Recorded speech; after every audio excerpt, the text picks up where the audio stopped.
So hello and welcome to Oliver Tambo International Airport in Johannesburg. Not based on first impressions, one of the finest airports in the world, but it's been a very smooth and very quick experience getting through so far. I just landed on a flight in from Zurich, and in a couple of hours I'll be flying on to country number 100 for me, which is Windhoek in Namibia. South Africa is actually country 99. This may qualify as the shortest visit to South Africa ever, as it will probably last about 2 hours. But for you, dear viewer, I wanted to come through immigration, come landside, and then go and see the check-in arrangement here at the airport. I probably could have stayed airside, but I wanted to see what the full experience was like. And I'm flying today on South African Airways on a redemption I made using Air Canada Aeroplan points. I'll talk more about that later on in the video, but it's going to be in business class because they make better videos, a couple of hours, and it should be quite a good experience. And then we'll see what immigrating into Namibia is like. So if you'd like to see the full experience, stick around. Hi, I'm Matt and this is Matt's Planet. I aim to entertain, educate and inspire with my travel adventures from planning to execution. I'll show you how you can travel in style for a lot less than you'd think. So subscribe so you can come with me. As I hinted in that intro, I didn't fall in love with Johannesburg Airport. It's notionally divided into two terminals, A for international and B for domestic. But it's actually all one building separated by this central space.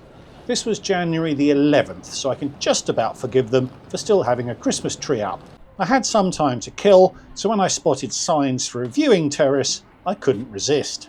Windhoek is, obviously, an international destination, so after watching some planes, I headed for the international check-in desks, as most people would. But despite serving over a dozen international destinations, South African has no presence there. Instead, you have to walk all the way back to the domestic terminal to check in there. A few signs or even an information board would have been helpful. But South African has a large presence in the domestic terminal, a large, almost deserted presence actually, and the check-in agent was really lovely, so all was forgiven. Hello. Boarding pass in hand, you then have to walk all the way back through to the international section of the building to get to the security desks. It was a bit of a pain, I have to say, although I was well on my way to my 10,000 steps by now.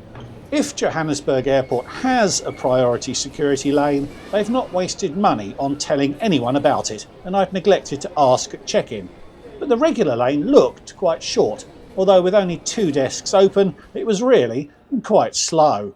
Through, and then it was another really long walk to the far end of this wing of the terminal to the South African Airways lounge. I had a small technical issue here, so didn't film my entry, but there's actually 2 lounges, a platinum one for Gold Star Alliance card holders and premium for everyone else.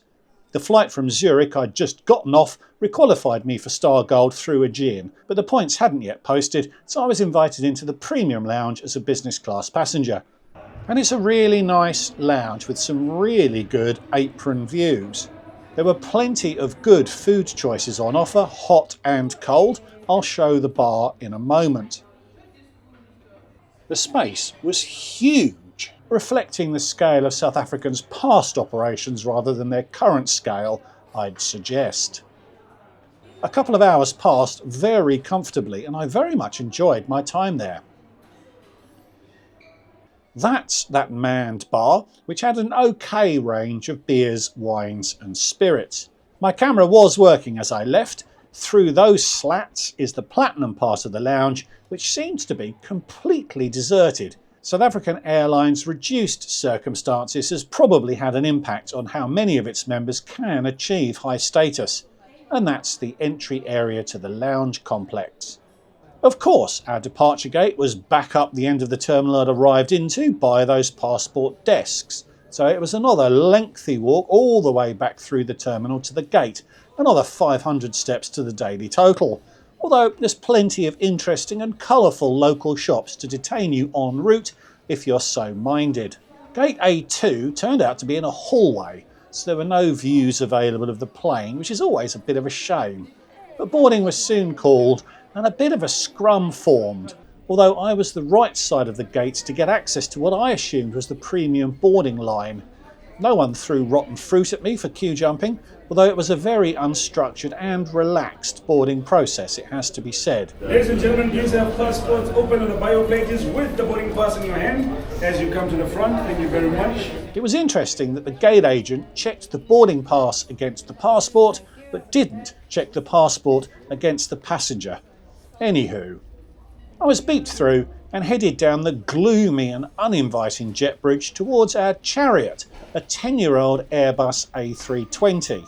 Towards, but not to our chariot, as we had to first endure a bout of boarding not boarding. Only for a couple of minutes though, although there was still more jet bridge to navigate, even if morale was lifted by sight of the plane. Not perhaps the weather you'd expect to find in South Africa in January.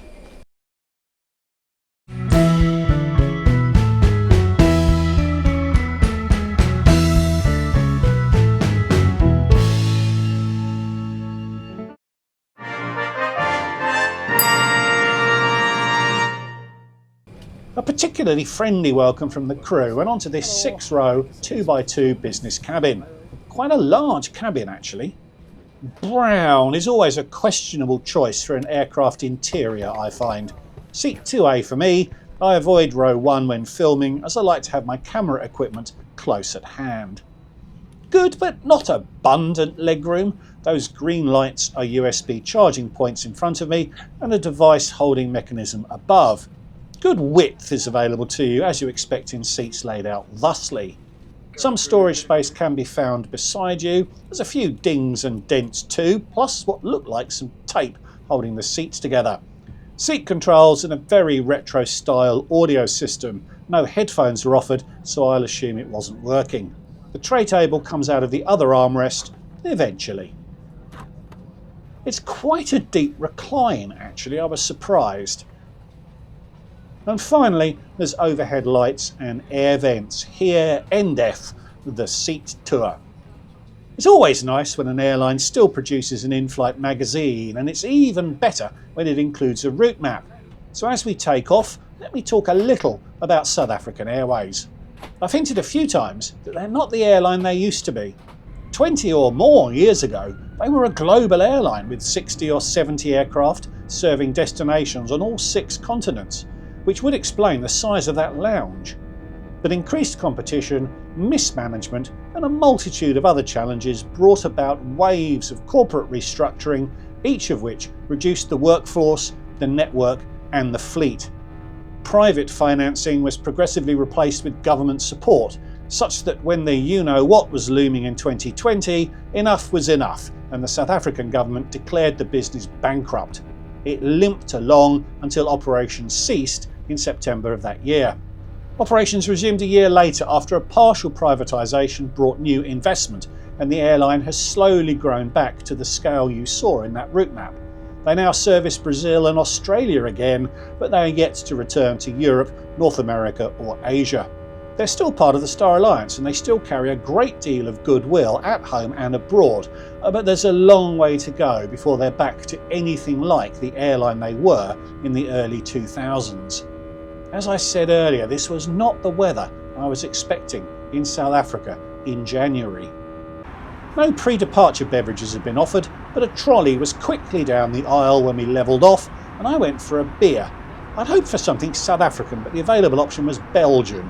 Really cold and refreshing, but a local beer would have been better, particularly from a flag carrier. The flight was blocked to take just under 2 hours and we ended up in the air for 103 minutes, so the lack of a physical menu is no great surprise. The excellent flight attendant explained the options to me. There were only 6 or 7 of us in the 24-seat business cabin, so he had the time to do so. I went for the prawn curry, mainly as it's an unusual thing to be offered on a plane. Served with a salad, actually a very mixed salad. That bottle bottom left was salad dressing next to some crackers and cheese. And it was accompanied by a knot of garlic bread.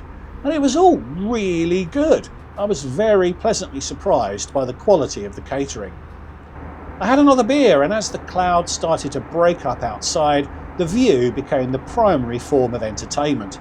This is what I expected Southern Africa to look like. I wasn't completely expecting to be able to spot herds of elephants or zebras from the plane. It's the wrong part of Africa to see them for a start, but that didn't stop me from maintaining a vigil, just in case. Well, all too soon it was time to land. I paid 15,000 Air Canada Aeroplan miles, plus about £36 in taxes for this one-way flight. I bought these points during a 125% bonus promotion, so they cost me 0.92 of a pence each, which means this flight cost me about 175 quid in total, which was about a 25% discount on the cash fare.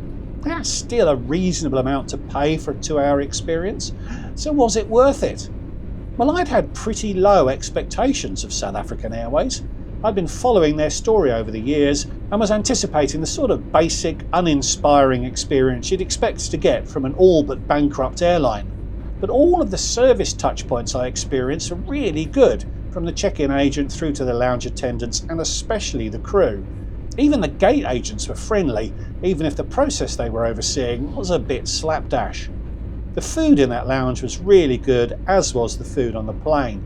And the only thing I'd change about the seat was its colour. It was a better experience than any I've had in any narrow-body premium cabin in Europe.